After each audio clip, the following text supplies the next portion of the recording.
There's quite a lot of people in this room. This is our first in-person conference. But welcome everyone to our first Anna Freud Centre in-person conference on family hubs and integration. So thank you for taking the time out of your busy schedules to come. I know that people have come from all over the country, so we're really grateful, and we're looking forward to really interesting discussion and reflections today. A particular thank you to the team at Anna Freud who have put on this amazing event. There's been so much work behind the scenes, and also to Steve and Tom, our interpreters who are here as well, our British Sign Language interpreters. So a little bit about me. My name's Claudia Coussins. I'm the Deputy Head of the Early Years and Prevention Department at the Anna Freud Centre. And I'm also an adult counsellor, and I've spent many years doing frontline work with families and with caregivers. So I'm really excited to be in a room with all of you guys to talk about how we can improve integrated services to improve the outcomes for babies, children, young people and families. At the moment in England, there are some worrying statistics around the mental health of children and the wider well-being of their families. We know, for example, that in some parts of the country, children are waiting up to 3 years to see a professional from CAMHS. We also know that Young Minds have analysed some data recently from the Office of National Statistics about suicide rates increasing by a third for under 18s from 2020 to 21. And we're also operating in a system that's full of inequalities. We know that black men are 4 times more likely to be sectioned.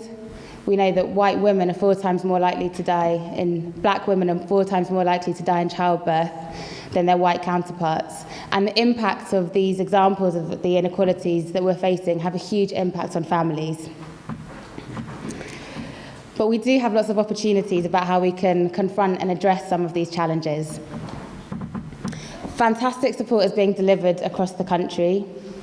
We have practitioners who might be youth workers, mental health nurses, practitioners who are working in mental health in schools, just to name a few.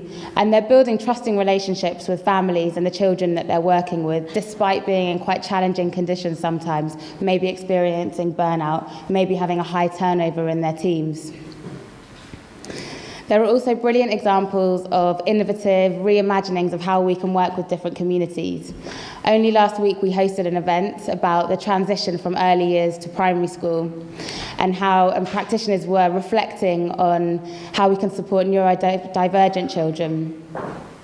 We were reflecting on how important it is to think about our own practice as practitioners and adapt how we work and the systems that we work within, rather than expecting children to adapt to sometimes outdated and ineffective systems.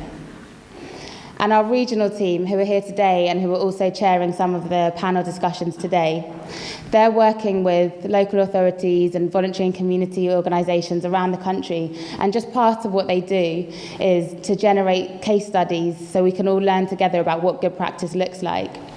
For example, in the Church Street Family Hub in Westminster, near where we are today, they use co-location as a way to integrate their services. They have an on-site nursery, but they also open up their space to practitioners such as speech and language therapists, to GPs, and to other community groups.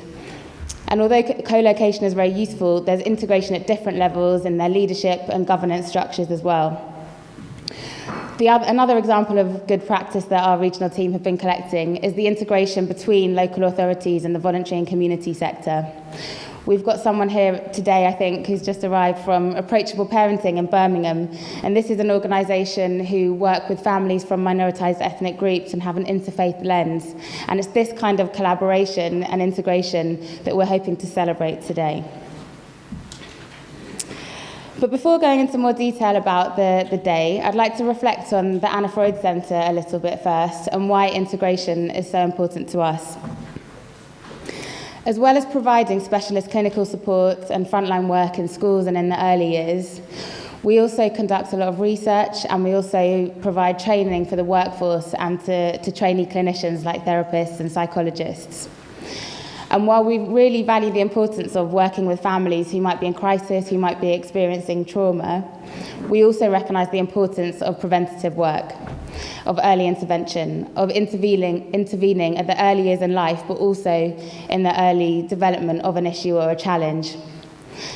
And this means that we can work with an age range that's wide, and this is where Family Hubs comes in. So we're funded by the Department for Education, and our partners are the What Works for Early Intervention and Children's Social Care. And with them and our respective regional teams, we're developing and disseminating good practice so that we can circulate that with local authorities and also learn with local authorities. But as our emphasis is on learning, this also means that we have to acknowledge the realities around the complex funding, policy and practice situation that we're in. We have to think about the impact that this has on the workforce, who tell us they have initiative fatigue, who ask us legitimately, what happened to Sure Start? This also means having open discussions about the opportunities that such a broad offer can bring, as well as concerns about potentially diluting the value of much needed targeted support. And it also means recognising that although transformation funding can catalyse opportunities and innovation and creativity, local authorities might be working with reduced budgets, and that's the reality. So at the Anna Freud Centre, we use a concept called mentalisation. It's essentially making sense of oneself and others by imagining what's going on underneath the surface of the behaviours that we see. What's great about this concept is that as well as applying it at an individual clinical level, maybe, you can also apply it to a systemic level. And this means that we can try and understand the nuances of multi-agency working and also reflect on the relational dynamics that play into commissioning and service design. I actually invited a friend who is a youth worker in one of the funded areas to attend today, and he actually laughed and said no. So at this point, I was thinking, I was trying to mentalise, I was trying to reflect, I was trying to imagine what was going on for him. And I was also feeling a little bit defensive because I spend quite a lot of my time thinking about family hubs in my day-to-day. But the conversation was really interesting, and what I understood much better than I did before that conversation was that for him, and for him honouring the young people that he works with, they didn't want to share their space with children. They didn't want GPs coming in. This was one of the few spaces dedicated to young people that they felt was sacred. And I'm not saying this to say that family hubs and engaging with young people isn't possible or sensible, but I'm saying this to encourage everyone to think specifically about the different areas they're working with and what they might think, what their perception of family hubs might be, so that we don't get a laughed at response when we bring up family hubs.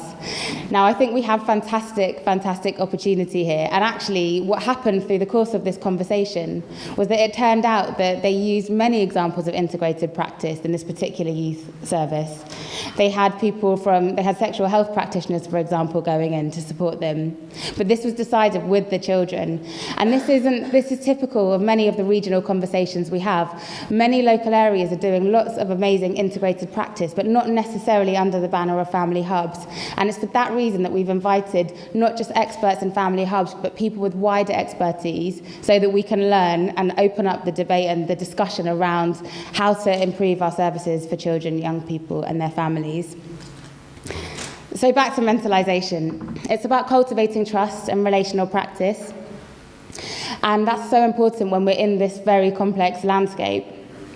It is about empathy, but it's also about being explicit about the reality and the challenges so that practitioners and people can make informed decisions about their respective roles. Sometimes it can be confronting to address some of the inequalities that exist in our system, and it can also be confronting to address our own biases that we all have. But for me, that sometimes uncomfortable edge is where change, innovation, creativity, and real integration can happen. So with that in mind, let's move on to the structure of the day. In the spirit of integration and collaboration, our own multidisciplinary team, in our regional team at the Anna Freud Centre, made up of social workers, clinicians, teachers, researchers, therapists, have put together an amazing plan for the day with different local areas and with different organisations.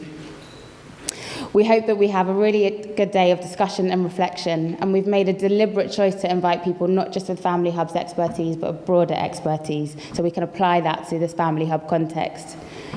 We've also made sure that we're hearing from local authorities who are funded and also those who don't have transformation funding but are still using their own resources for their own family hub model.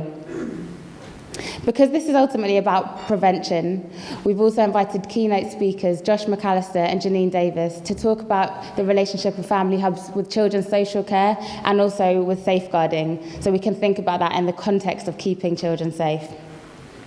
And finally, we have a range of government officials from a variety of departments reflecting that integration at a policy level that we see at the sort of grassroots and practice level. So we hope that today we can kind of keep a flow between learning in real time, between policy and practice, between participation. And we have a couple of adaptations to the agenda. So I'll be chairing the final plenary today instead of Andrea King, who's not well. And we'll also be joined by our CEO at the Anna Freud Centre, Professor Peter Fonagy, in that final plenary, along with our participation advisor, Dina, and the different government officials who are part of the departments that all have a great interest in family hubs that reflects that integration on the ground. We really want to incorporate your questions and comments today, so there'll be roaming mics at the end of each panel discussion. There'll also, if you're feeling a bit more old school, there'll be post-its and the opportunity for you to write questions down in the cafe downstairs, and these questions will feed into the final plenary discussions. And we'll also have a Mentimeter at the end of the day to capture some of the takeaways to help us communicate this to those who couldn't come. We had almost 200 people on the waiting list, and more broadly through our different dissemination routes.